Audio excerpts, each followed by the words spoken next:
The Art of Writing a Results Discussion Conclusion, or also referred to as an RDC, by Sam Adida and Matt Carson. Prior to writing an RDC, it is important to prepare before and after an experiment. In order to do this, I suggest fully understanding the methodology and techniques utilized in the laboratory. First off, I'd suggest reading the lab manual in full.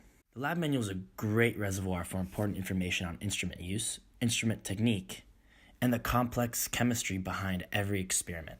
Lastly, I suggest recording all pertinent information and observations in your lab notebook. This makes it easier when you're going back and writing your RDC to find all the important information that you recorded on experiment day, including observations and results.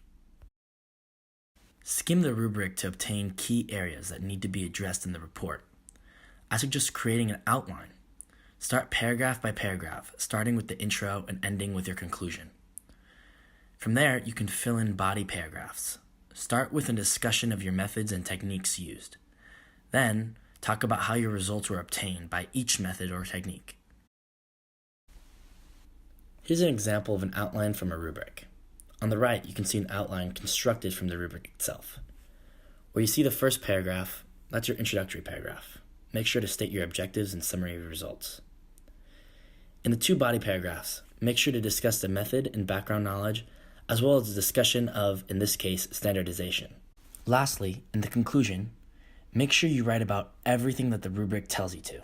After writing the outline itself, use the report requirements, which is a separate document on Canvas, to highlight everything that you did go over and maybe anything that you might have not gone over or may want to touch more in detail. From this outline, fill it in with the individuals and specific descriptions in the rubric itself. In this slide is an excerpt from an actual RDC. On the right, you can see an outline that was filled in with letters from the rubric itself. Add what the rubric states. Do not add procedural information, as this is a results-based discussion. Aside from the report specifics, it is important to keep in mind the general characteristics of a writing piece.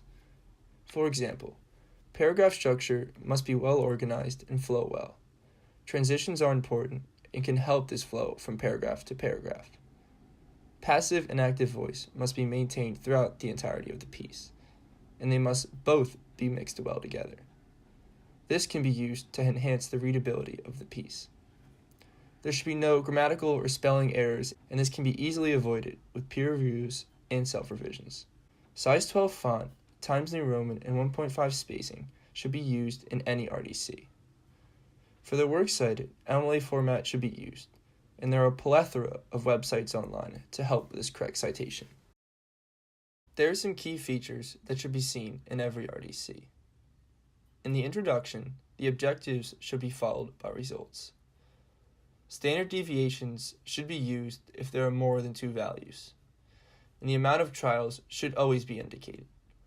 As can be seen below, the amount of trials is specified with an N, and the standard deviation is notified with a plus or minus. Any instrumentation or technique used should be discussed in an RDC, and all of this information can be found in the lab manual. It is important to reveal the thought process behind the conclusions made and to stay organized in the thought process and paragraph structure. In regards to the results of an RDC, it is important to discuss how these results were obtained, and graphs should be added in convenient locations for the reader. The error analysis or propagation of error can be conveniently summarized in the form of a table. There are resources online to help with error percentages, but the basic equation follows the theoretical value minus the experimental value over the theoretical value, and the absolute value of this times 100.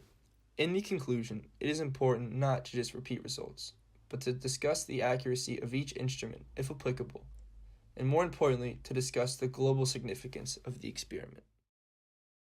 Finally, here are some tips or tricks to master the art of an RDC. First, create an outline based on the rubric and review it with the report requirements to add any separate information that was not included in the rubric. These can be used to ensure all pertinent information is included. It is also essential to proofread your RDC after writing it down the first time. This will allow you to catch any mistakes in your train of thought and to approach every new draft with a new perspective.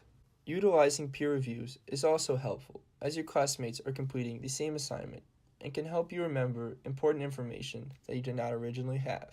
When given the option of being clear and concise or wordy and lengthy, always be clear and concise. Thanks for watching, and I hope this presentation can be helpful for the next round of students taking Lab 1.